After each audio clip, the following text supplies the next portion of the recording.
Y habló Jehová a Moisés y a Aarón diciendo: si Faraón os respondiere diciendo: mostrad milagro, dirás a Aarón: toma tu vara y échala delante de Faraón. Mira que está a tu lado un momento. Dile: toma tu vara. Toma tu vara. Dile: toma tu vara y échala. Toma tu vara.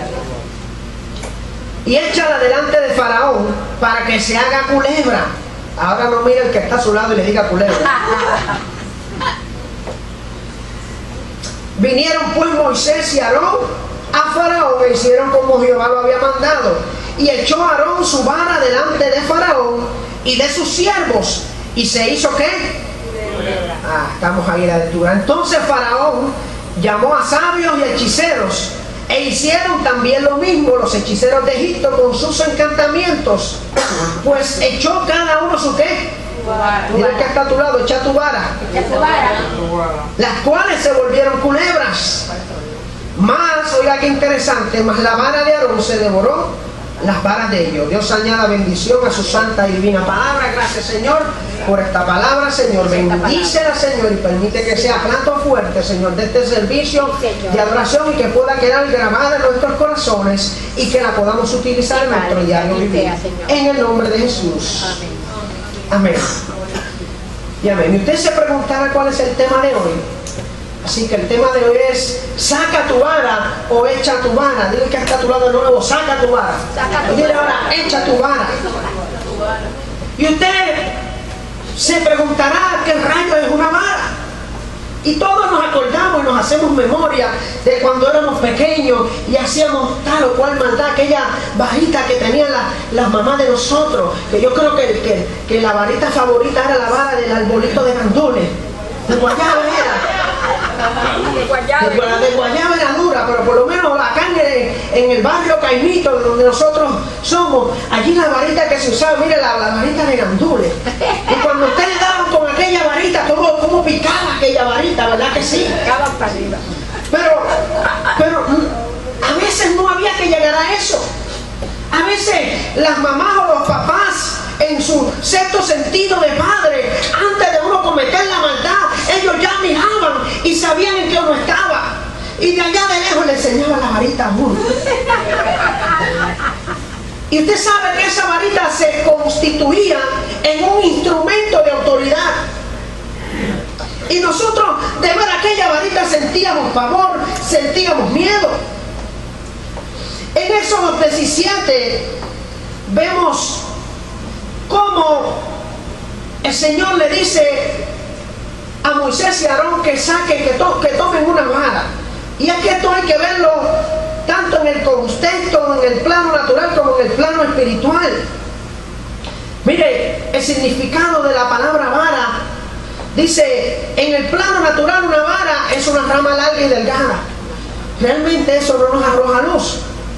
Pero, ¿qué había detrás de eso en los tiempos antiguos, en los tiempos bíblicos? Dice, la vara se utilizaba como apoyo en el camino y era símbolo de autoridad, de distinción y de linaje. En el mismo libro de Éxodo, específicamente en el capítulo 17, luego de que Dios había liberado al pueblo de la esclavitud, vemos al pueblo de Israel en el medio del desierto teniendo una batalla contra uno de los pueblos de aquella región. Y Moisés envió a su general, que era Josué, a la batalla, y le dijo a Josué: vete a la batalla contra Madián, que yo voy a subir al monte y la vara de Dios va a estar conmigo. La vara de Dios va a estar en mi mano. Mira el que está a su lado y dile: la vara de Dios va a estar en mi mano. La vara de Dios va a estar a mi lado. Porque la vara en los tiempos antiguos también significaba estandarte. Dice la palabra de Dios que cuando el pueblo de Israel derrotó a Madián en aquella famosa batalla que todos conocemos, en donde le levantaron las manos a Moisés, porque cuando las manos de Moisés estaban arriba, el pueblo de Dios ganaba, y cuando él se cansaba y bajaba las manos, Madián ganaba. Y tuvieron que venir dos hombres, Aarón y no me acuerdo quién más, y Ur, para que usted vea que la progenitora sabe.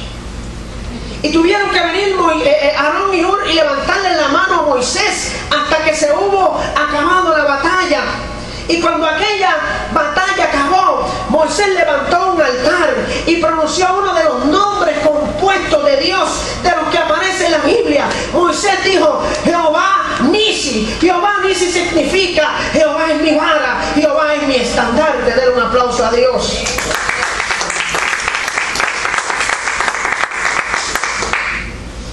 Porque levantarnos por la mañana y estar dispuestos a salir con la vara de Jehová en nuestra mano tiene un significado poderoso, y lo vamos a ver según sigamos avanzando. Dice: salir en la mañana con Dios como nuestra vara tiene dos cosas como propósito. Si usted se pone a ver el Discovery Channel o el History Channel, dan una serie de programas que se llama Batallas de la Antigüedad. Y ellos analizan con toda esta tecnología las batallas bíblicas y todas esas batallas del antiguo. Y cuando usted mira esos videos y usted analiza la historia de la guerra, el estandarte era una parte importante en los ejércitos, porque el estandarte, andar con el estandarte, tenía dos propósitos.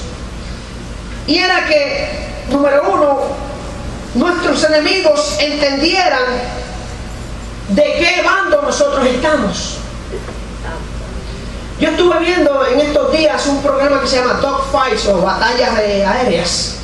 Y entonces estaba diciendo un piloto de F-15, de los aviones F-15, de apellido latino, me pareció que era puertorriqueño, que ellos estaban sobre el Golfo. Y él y un compañero estaban, y de momento los radares detectaron unos aviones en la lejanía. Y ellos arrancaron para donde estaban esos aviones, y casi cuando estaban al dispararle a aquellos aviones, se encendió una señal en el panel que le decía que ese avión era un avión amigo. O sea, hasta en la era moderna de la guerra existe su estandarte electrónico. Y una de las cosas importantes, a pesar que era que el enemigo supiese de qué bando nosotros estamos, el segundo propósito era igual de importante, que era que nuestros aliados también supieran que nosotros estábamos de ese lado. Porque una cosa triste es morir en una guerra contra el enemigo, más triste es morir por un fuego cruzado, por un fuego de un amigo. Y esto precisamente, mis hermanos, es la importancia de nosotros salir con el estandarte de Dios en la casa. Déjame decirle una cosa: hay mucha gente que son cristianos de iglesia, hay mucha gente que lo que les gusta es ser cristianos de silla, cristianos de domingo, viven su vida como la gente religiosa, aquellos, aleluya, que van una vez al año en Semana Santa en la iglesia, aquellos que se conforman con ir a tal o cual misa, o aquellos que creen que la penitencia es la que le va a llegar al cielo. Este tipo de gente son los que están equivocados, porque cuando usted sale por la mañana o en la noche o toda su vida usted tiene el estandarte de Jehová, eso significa que sus enemigos van a temblar, pero también significa que cuando usted tenga una ayuda, que cuando usted se le vacíe una goma, o cuando usted vaya, aleluya, a una agencia gubernamental y necesite la ayuda, dice la Biblia que el Espíritu llama al Espíritu. Y cuando usted anda con el estandarte de Jehová en su vida, el que le conoce por el Espíritu va a decir: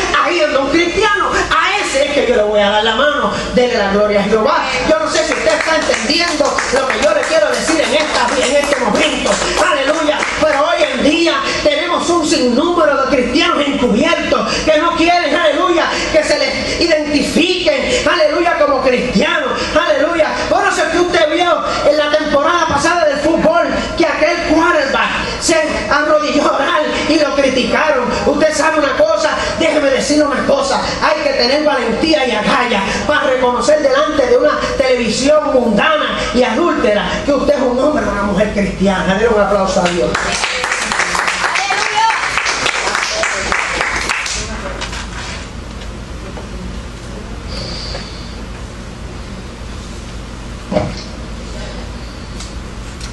Pero ¿cómo funciona la vara? O vara por domis. En 1 Samuel, lo tenemos ahí, Tito.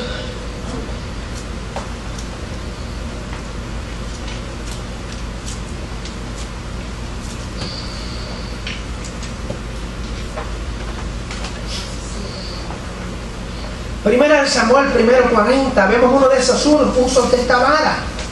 Mire qué historia tan interesante. Dice, y tomó David su callado, y tomó, no dice David, pero el que tomó fue David, porque está hablando de la historia de David y Goliat.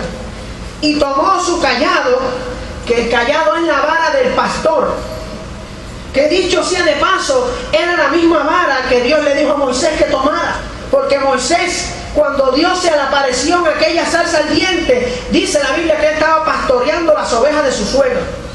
Así que la vara que tenía Moisés era una vara de pastorear ovejas, igual que la que tenía David en este entonces. Y dice, y tomó su callado, que es su vara, y escogió 5 piedras lisas de arroyo. O sea que yo creo que aquí refuerza mi teoría de que David era puertorriqueño. Porque usted sabe que cuando nosotros, especialmente los varones, estábamos pequeños, íbamos a tirar piedras, que era la primera piedrita que cogíamos, el chino del río, ¿se acuerda? El licecito. Estaba duro. Y rebotaba más encima del agua.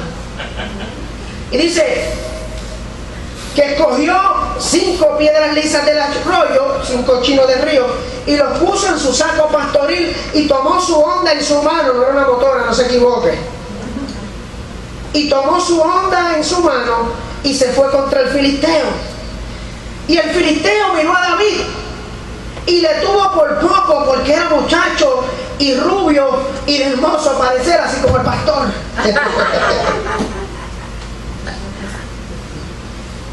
Fue que me pinté el pelo de negro. Me siguen en la lectura, ¿verdad? Mire qué interesante. Y dijo el filisteo a David, soy yo perro para que vengas a mí con palo. Y eso me acuerda a un dicho que me enseñó mi hermano mayor en un momento de mi vida donde yo me molesté con alguien y me dijo, ¿sabes qué, Josué? A la gente no hay que decirle perro, solamente usted tiene que enseñarle el collar. Y eso fue lo que hizo David con aquel filisteo. Cuando llegó allí con aquella vara, le dijo, soy yo perro para que vengas a mí con palo. Y maldijo a David por sus dioses. Entonces dijo David al filisteo, tú vienes contra mí con espada y jabalina, mas yo vengo contra ti en el nombre del Señor. Y el nombre al que se refería David era el nombre que había leído en la historia de Moisés en la batalla de Refidim, cuando Moisés levantó aquel altar y levantó su vara y dijo, Jehová Nisi, Jehová es mi estandarte. Dile al que está a tu lado, Jehová es mi estandarte. Eso es. Amén.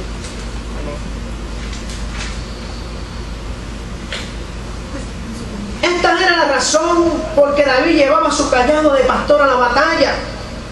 Cuando él miraba su vara, cuando aquel hombre, aquel muchacho iba a pelear contra aquel filisteo y él miraba su vara, él no veía un simple palo.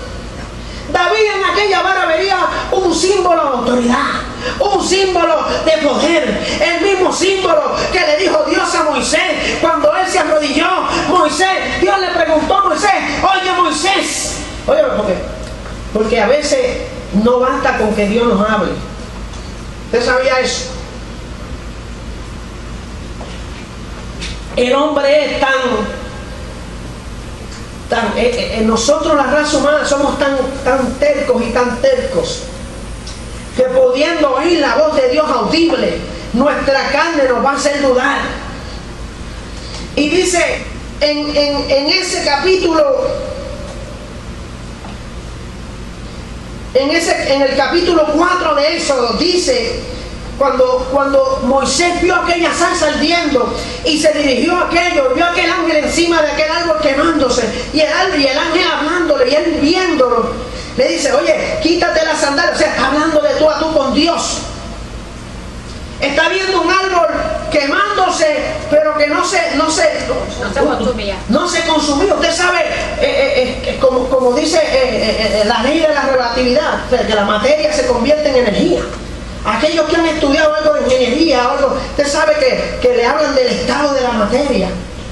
Y es por eso que cuando usted deja un aceite caliente, la olla prendida con aceite, llega el momento que la olla se prende en fuego, porque es que el aceite no es como el agua.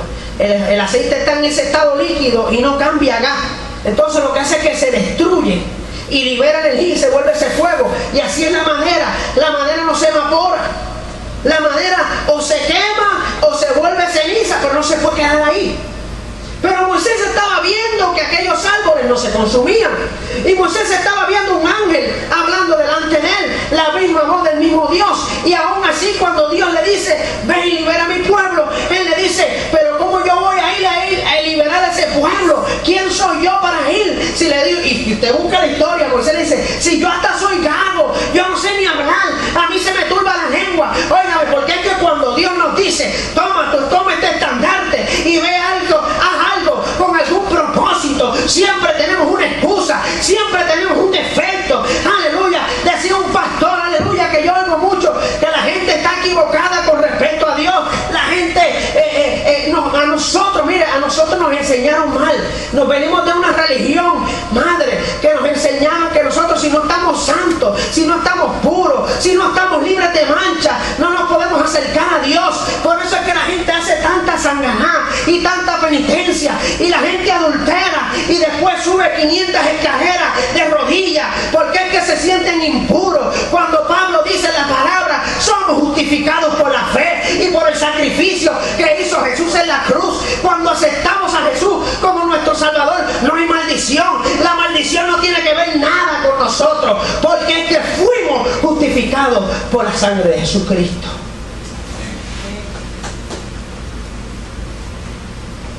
Y Moisés, viendo a Dios hablando en su terquedad mental, no entendía, y Dios le tiene que decir, oye, que tú tienes en la mano.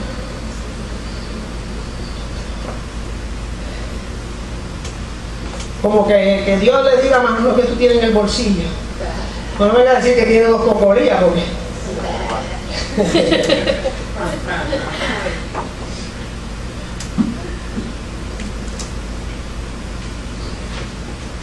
o si yo le preguntara a don Miguel, ¿qué usted tiene? Tengo una empresa de construcción, pues vamos a empezar a construir pipa abajo. Porque Dios se va a mover con lo que usted tiene. El milagro que tú estás esperando, Dios lo va a hacer con lo que tú tienes. No es de afuera, dice el Señor, es con lo que tú tienes que Él va a hacer la obra. Por eso, como hemos dicho aquí 2 o 3 veces, hemos contado la historia del viejito de Kentucky, que lo único que sabía era freír pollo. Y estando en la prángana, siguió, aleluya, friendo pollo. Y a la edad de los 60 y pico de años se hizo millonario. Porque usted sabe que creyó en lo que él tenía. También le hemos hablado del fundador de Johnson & Johnson, el señor Joe Johnson, un negrito de pelo malo de afro, que quiso alisar su pelo y creó una pomada que le puso el Afroyan, y los amigos le dijeron, tú estás loco. Y él se paraba en una esquinita y mire, Afroyan, a los negritos, usted quiere tener su pelo liso, aquí está el Afroyan, y todo el mundo se le reía. Y hoy Johnson & Johnson tiene tantos millones que se los puede echar a los cerdos y no pierde nada. Porque usted sabe una cosa, el enemigo quiere que usted eche su sueño por el piso, para que usted no se crea que usted es digno de Dios. Y estamos equivocados. Usted sabe una cosa, Jesucristo cuando se sentó con los publicanos a comer, le dijeron, ¿por qué tú te sientas con los pecadores? Y él le dice, porque es que yo vine a buscar enfermos, a sanarlos. Dice, los que están sanos no necesitan médicos. Por eso es que la iglesia, esto sí, es verdad que es la comunidad de los santos, pero somos los santos en proceso. Aleluya. La gente dice, yo no voy a la iglesia porque se me cae la iglesia encima. Eso es lo que quiere el enemigo, que usted no vaya a la iglesia. Porque usted sabe que cuando usted entra a la iglesia, usted va a aprender verdad. Y la verdad es liberadora. Jesucristo dice, si conoceréis la verdad os hará libre. Den un aplauso a Dios.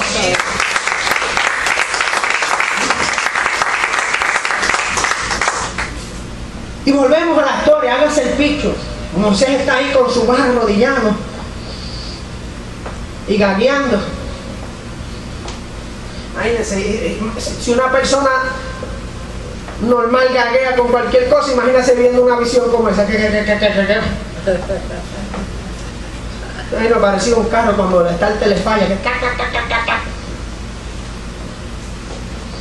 Y Dios le dice: ve y saca a aquel pueblo de aquella nación.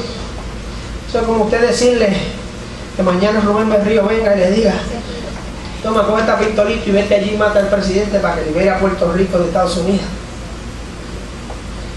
El equivalente, porque Egipto era la nación más poderosa de aquel momento. Usted lo sabía. Saqué a aquel pueblo, o decirle a una persona: ve y saca a aquel pueblo, será un suicidio. Aparte que a Moisés lo estaban buscando para matarlo en Egipto. ¿Usted sabía eso? Lea la palabra. Y está allí en el